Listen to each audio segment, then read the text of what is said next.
when you are honest with yourself, you can allow others to be honest with you. You need to do things now that align with that person you see yourself being in the next 5 years. Hello, welcome back to my channel and to another video. Today is going to be something a little bit different.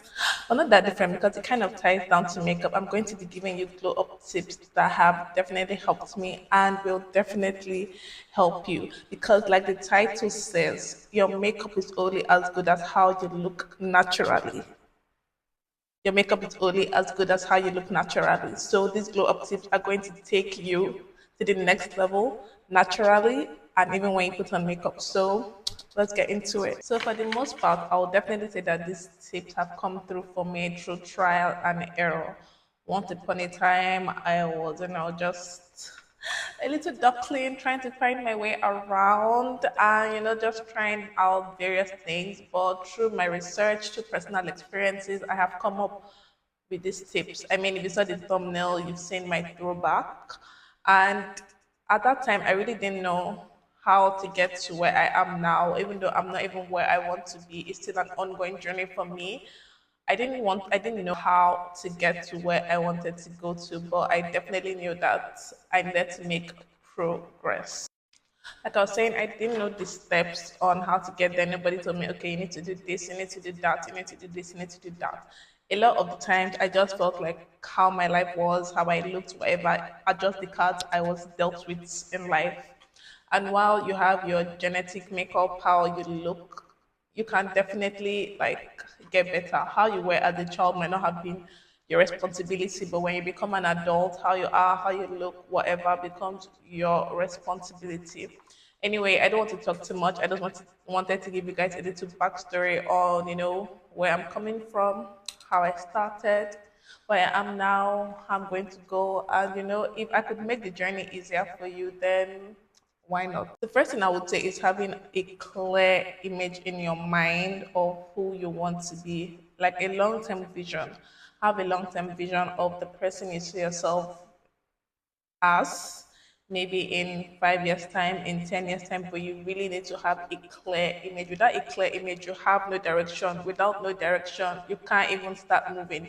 And if you have no direction and you've started moving, then you're just going on a fruitless journey. So you need to have a clear image in your mind. You have a clear vision of this is who I envision myself to be.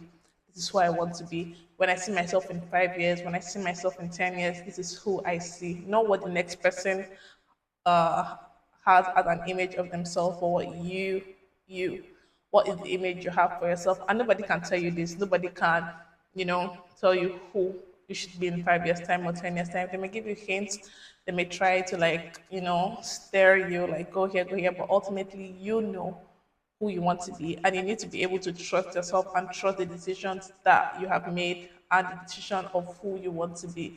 Honestly, only you knows the best decision for yourself. This is something I stick by. Only I know my circumstances and know the best decision for myself. So that's honestly what you need to do, and you also need to have a motivating factor. You need to have a motivating factor. Why is it that you want to go on this journey? What is the main proponent? What is the main driving force on you deciding to go on this journey? Forgive my makeup. On you deciding to go on this journey. And you need to be honest with yourself. I feel like we girls, mostly, sometimes we don't like to be honest with ourselves. And we don't even like when people are honest with us. But in this situation, circumstance, if you want the best results, you have to be honest with yourself. What is your motivating factor? For me, my motivating factor is myself. Like just that image of where I see myself in 5 years, 10 years time. That's what keeps me going. On the days that I don't feel like showing up, on the days that I don't feel like doing what I am supposed to do, on the days that I don't feel like making any effort. That is like that image I have of myself 5 years from now, 10 years from now, 15 years from now, 20 years from now, even like 2 years from now. Just that image I see of myself is what keeps me going. And you also need to have an image or a motivating factor, basically. And you really need to be honest with yourself. If your motivating factor is money, be honest with yourself. Yes, my motivating factor is money. I want to make money. I am here to make money. The kind of money I see in my future, that is what is pushing me to go on. So if it's money, just be honest with yourself. Don't deceive yourself and be like, no, it's not money. Nah, nah, nah, nah. If it's money, be honest with yourself because on the days you don't feel like going, if you're honest with yourself and that motivating factor, that is what will give you that push. For some people, their motivating factor is like their children, their partner, their spouse, a specific person. So just find that motivating factor, that push, that drive that's going to keep you going because some days, and even aside motivation, I'm always of the opinion that if you cannot find the discipline to do what it is that you know you need to do, then you don't want that thing bad enough. Like, so when people say, for example, oh, I need to lose weight, and then like they know what they need to do to lose weight, or somebody tells them what they need to do to lose weight, and they're like, "Ah, I can't do that one, that's a lot, like, I beg, that's how I know that this person doesn't really what they say, doesn't really want what they say they want. In theory, it might be nice for them. They're like, yes, this is what I want. But when it comes down to the nitty gritty, when it comes down to the real deal, I know they don't really want that. So if you're watching this video and you can't find the discipline, I can't really help you get discipline. You have to really want it. You have to become sick and tired of getting sick and tired. Like that's the best way I can put it. You just have to become sick and tired of yourself, like and your antics. And I can't do that for you. So at this point, if you can't find the discipline, then I know you don't want it bad enough. So when you find the discipline, you can come back. The second tip I would say, the girls were right about this. Like the research is right about this. You really do need at least 7 hours of sleep. I'm sorry, what can I say? Like, they were right. They were really right. When you get at least 7 hours of sleep, you function better throughout the day. You are active throughout the day. You are in better mood and a high spirit throughout the day. And even the kind of 7 hours, what I've noticed, even the kind of 7 hours that you have is very important. So if your 7 hours is like 3 a.m. to 4, 5, 6, 7, 8, 9, 10 to like 10 a.m. or 11 a.m. That's not good enough. You need to go to bed when the sun is setting or when the sun has set, and you need to wake up as the sun is rising. Like that is just the natural cycle of life. Any other thing is just abnormal. What I've noticed for me is that a few years ago, when I used to sleep late. Like I was a 3 a.m. sleeper, 4 a.m. sleeper. Even though I was sleeping for 7, 8 hours and waking up 10 a.m., 11 a.m., I would still wake up with a headache. I would still wake up feeling tired. I would still wake up feeling groggy. I would still wake up in a mood. And then, like, when you're waking up by 11 a.m., your day is basically gone. What are you doing before it's night again? Nothing really. But when I started going to bed by like 10:30 p.m. and waking up by 6 a.m., yeah, sometimes like a little bit later, but I'm really trying to get to 5 a.m. Like that's my goal, my ultimate goal. So like be that person that wakes up 5 a.m. every day. But anyway, anytime I sleep or now that I've started sleeping by 10:30 p.m., I'm waking up by like 6 a.m. I wake up feeling refreshed. I wake up feeling like as a feather. I wake up feeling grateful. I can actually like lay in bed, get myself, gather myself, wake up and start my day on a positive note. But when you are sleeping late or waking up late, those days sometimes let's say I wake up and it's like 1 in the afternoon. That is not the way to start your day. And for me, when I even wake up at that time, I'm already like, oh my god, I need to get out of bed. Why am I still sleeping by this time? Like the whole day is gone. It's gone, it's gone, it's gone. And it's really killing your productivity, it's really killing the steps you could be taking to become a better version of yourself. When you are awake by midnight, 1 a.m., 2 a.m., 3 a.m., you really cannot be doing anything that is that productive. And you cannot be doing anything that is more productive than you'd have been doing during the day. So it's no point, honestly. It's just a losing situation. Start going to bed by 10:30 p.m. for at least a week, 2 weeks, and I promise you, you will notice a difference. Let me know how it goes. The third thing I would say is honestly watching what you eat and being active, or at least just trying to get active, the cheat code to actually looking your best is this. These are the cheat codes to looking your best. They seem so simple, so tribal, but you'll be surprised at the amount of people that are not doing this. You need to watch what you're eating and you need to try and be active. This is pretty much self-explanatory, honestly. Like, make sure you're eating whole foods, make sure you're at least getting your steps in. Not only is it good for your mental clarity and mental health, but like your physical fitness as well. When I got out of secondary school, right, I think I added like a little bit of weight. And if anybody knows me, my own body goal since forever has been skinny. I've never really fancied like the thick body type as body goals for me. So I think I put on a bit of it. And at that point in time, I don't know if it was ignorant or I just didn't know, but I just felt like, okay, I'm out of secondary school now. In secondary school, they serve you your own, like your food. The food is usually small. So I was like, okay, that was my secondary school body. Now I'm out of secondary school and, you know, I just felt like whatever body you have, this is the body you have. The people that are naturally slim and slender, or the people that are slim and slender, at that point, I thought it was just a natural thing.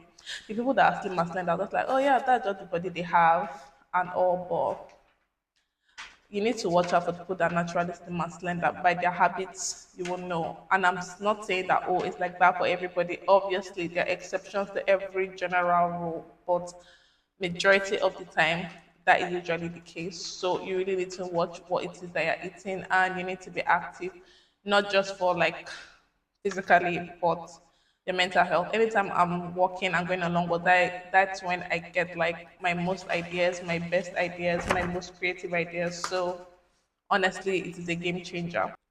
And if you want me to elaborate more on this point, then let me know, and I will make a separate video on it if that's what you guys are interested in. Anyway, my notes that I made. So my next point is being consumed with yourself and your self-improvement journey. Like genuinely you need to become consumed with that. You need to be so into that. I don't mean deceiving yourself. Like honestly, you can deceive others, but you cannot deceive yourself. You will always know when you are deceiving yourself. You need to actually find things that interest you. You need to find things that you can be consumed by positively, not consumed in a way where you ignore like the important things you need to actually face in your life.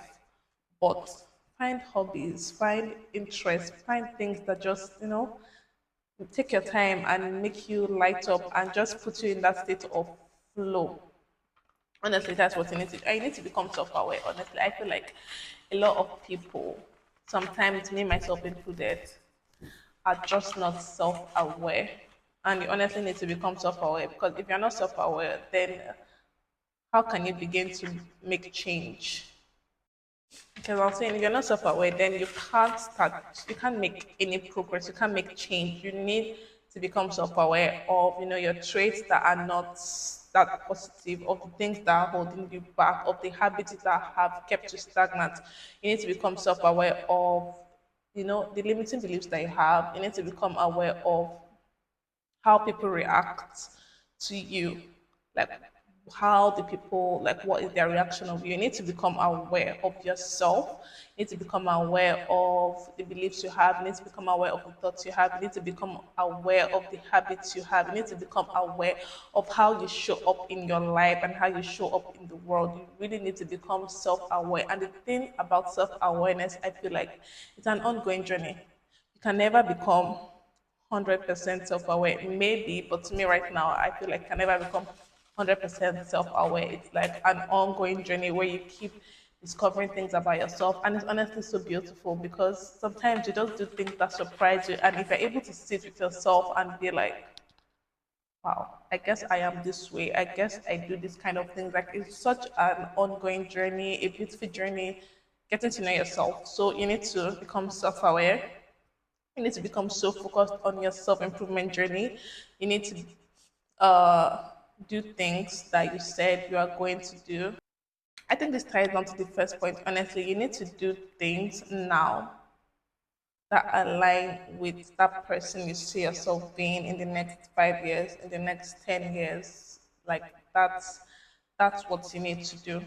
If it means, okay, I need to be consistent, I'm going to every day this month, I'm going to try and take 5,000 steps. That's a good start. Every 5 days out of 7 days in a week, I'm going to post something on social media.